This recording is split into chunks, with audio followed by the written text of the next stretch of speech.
আমাদের দেশের হচ্ছে যে শিক্ষা উন্নয়ন সব কিছু ধ্বংস হয়ে গেছে। ভারত আমাদের কখনোই বন্ধু ছিল না। 1971 সালে সিস্টেম্যাটিক্যালি বাংলাদেশকে ডিভাইডেড করে দিয়েছে। তারা চাচ্ছে এটা নিয়ে দ্বন্দ্ব হোক। মোদির মেন্টালি সমস্যা আছে। আমাদের স্বাধীনতা বলতে আমরা কি বুঝি? আমি বুঝি দিন মজুরে কিভাবে খেতে পারে, কারণ এখন আমরা ভারতের পেটের ভিতরে আছি কিংবা রানের সিপাহি আছি, এটা বলা যায়। মোদির কি স্ট্যাটাস দিছে? মোদি আমাদের 71কে কেড়ে নিতেছে।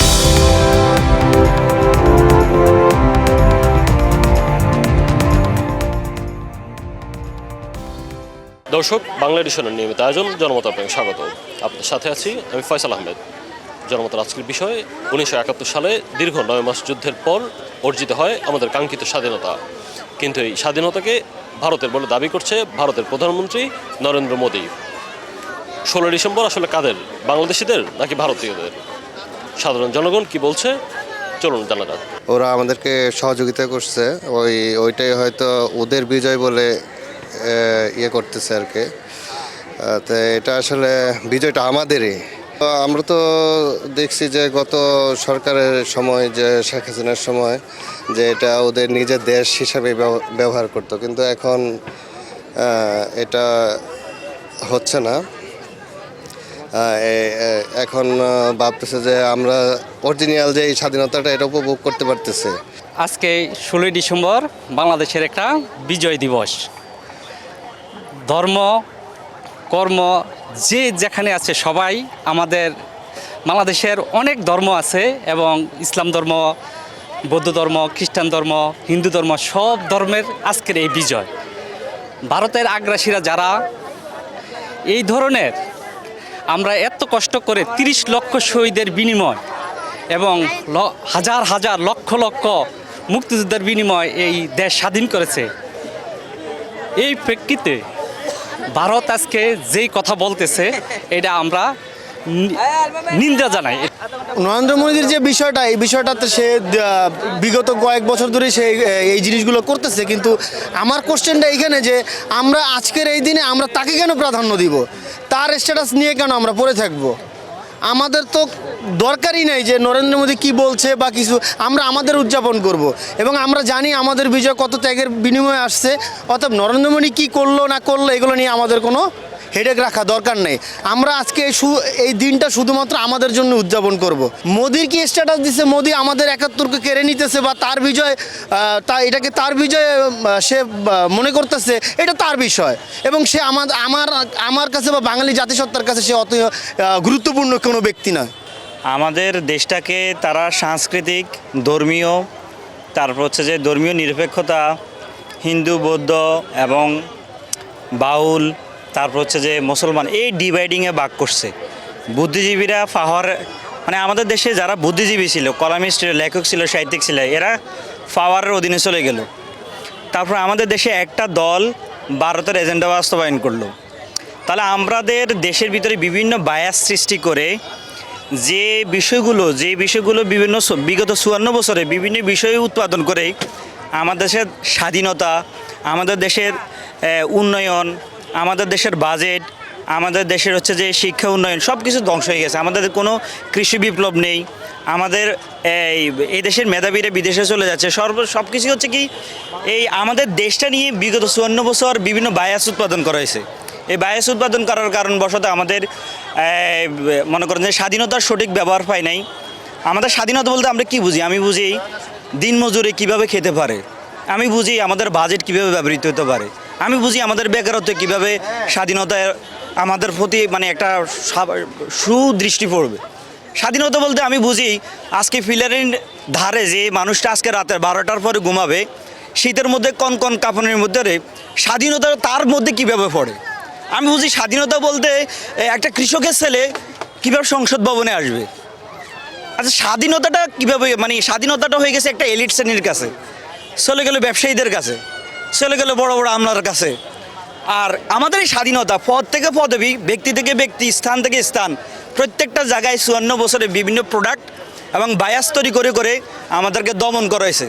তারুণ্য শক্তি বুঝে গিয়েছে যে স্বাধীনতা অর্জন হয়েছে, স্বাধীনতা রক্ষা করা কঠিন, যার জন্য আমাদের ইন দ্য মিন টাইম আমরা যে বিষয়গুলো, যে টোটেমগুলো, যে প্রতীকগুলো, যে ঘটনাগুলো দেখি, হাদিকে মারলো, ভারতে উল্লাস করলো, হাদিকে মারলো, আনিস আলমগীর নিয়ারে খেলো, হাদিকে মারলো। তার পরবর্তী আজকে 16ই ডিসেম্বর ভারতের নরেন্দ্র মোদী তাদের স্বাধীনতা হিসেবে তারা ঘোষণা করছে। অবশ্যই আমরা মুসলমান, আমাদেরকে বিভক্ত করানো হয়েছে, আমাদের ভিতরে বায়াস তৈরি করা হলো এবং পাকিস্তান আমাদের উপর নির্যাতন করছে, এটা সত্য।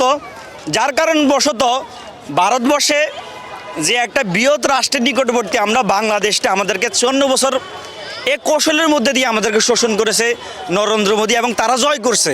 তারা আমাদেরকে ডিভাইডিং করে তারা জয় করছে বা আমরা ডিভাইডিং হয়েছে, this is not the matter. But আমাদের দেশের কিছু কুলাঙ্গার নিজের মাতৃভূমি, নিজের দেশের জনসংখ্যা, নিজের দেশের গণতন্ত্রের বিকাশ না ঘটে ভারতের এজেন্ডা বাস্তবায়ন করছে। বাত ব্যথা, প্যারালাইসিস কিংবা আর্থ্রাইটিস, আধুনিক ফিজিওথেরাপি ও পুনর্বাসন চিকিৎসায় নির্ভরযোগ্য নাম ডিপিআরসি। এটা হচ্ছে ভারতের একান্ত ব্যক্তিগত বিষয়। ভারত 1971 সালে সিস্টেম্যাটিক্যালি বাংলাদেশকে ডিভাইডেড করে দিয়েছে তাদের স্বার্থের কারণে। এই জন্য তারা তাদের কাছে বিজয় মনে হয়েছে, তারা এটাকে তাদের বিজয় মনে করে। তো এটা হচ্ছে আমি মনে করি মোদির মেন্টালি সমস্যা আছে। আমি আজকে ফেসবুকে একটা লেখা লিখছিলাম যে সবাইকে বিজয় দিবসের শুভেচ্ছা এবং আমরা চাই ভারত থেকে আমাদের বিজয়টা দ্বিতীয়বার মতো অর্জন করার জন্য। কারণ এখন আমরা ভারতের ফেটের ভিতরে আছি কিংবা আনএসিফাই আছি, এটা বলা যায়। আমরা প্রকৃত স্বাধীনতা তখনই পাবো যখন আমরা ভারত থেকে পূর্ণ স্বাধীনতা অর্জন করতে পারবো। বাংলাদেশের প্রতিটি মানুষ এখন সচেতন। ভারতীয় আধিপত্যবাদের বিরুদ্ধে একদম ছোট থেকে বয়স্ক সবাই কিন্তু সোচ্চার।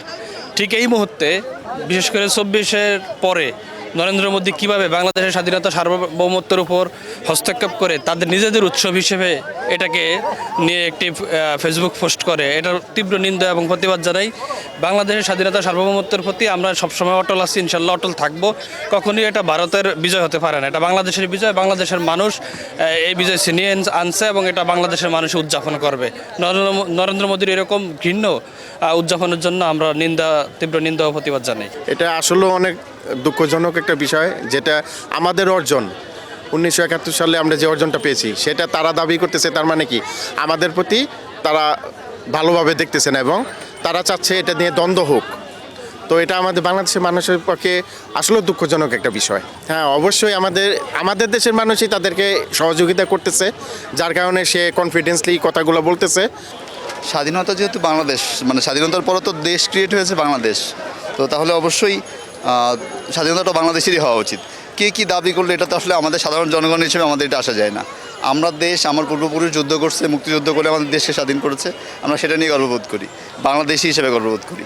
আমরা আসলে ওদের নিয়ে আসলে খুব একটা বোধার হওয়ার প্রয়োজন আছে বলে আমি মনে করি না। লিস্ট অবশ্যই তার ব্যক্তিগত মতামত, কারণ বাংলাদেশ যদি আমাদের যে শহীদরা ছিল 1971 সালে, তারা যদি তাদের মানে স্যাক্রিফাইসগুলো না করতো, আসলে ভারত কি হেল্প করছে আমরা তো আসলে ওইভাবে করে বলতে পারবো না। ওই সময় আমরা ছিলাম না কেউই, কিন্তু ওইভাবে চিন্তা করলে ভারত আমাদের কখনোই বন্ধু ছিল না। ওরা আমাদের ফায়দা লড়ার জন্য হয়তো কখনো হেল্প করছে, কিন্তু ওইটা আমার কাছে মনে হয় না যে they are help to us, they just taking advantage from us. বাংলাদেশের স্বাধীনতা বাংলাদেশের জন্য, এটা হয়তো সহযোগিতায় ছিল, বাট আমরা 56 বছর পরে আমাদের স্বাধীনতা নিয়ে অন্যরা এটাকে করবে, এটা আমরা আসলে একমত নই। আমরা চাই সমস্ত রাষ্ট্র, পার্শ্ববর্তী রাষ্ট্রের সাথে আমাদের একটা সৌহার্দ্যপূর্ণ সম্পর্ক থাক, কিন্তু আমাদের স্বাধীনতা আমাদের, এটা আমাদের অর্জন, আমাদের সহযোগিতা করে, আমরাও সহযোগিতা করেছি মানুষের, সেই হিসাবে যেটা দাবি করছে এটা আমরা এর সঙ্গে একমত নই। দর্শক, আজ এই পর্যন্তই। কাল শুনবো আপনার মত। দেখা হবে অন্য কোনো পথে, জানাবেন আপনার মতামত।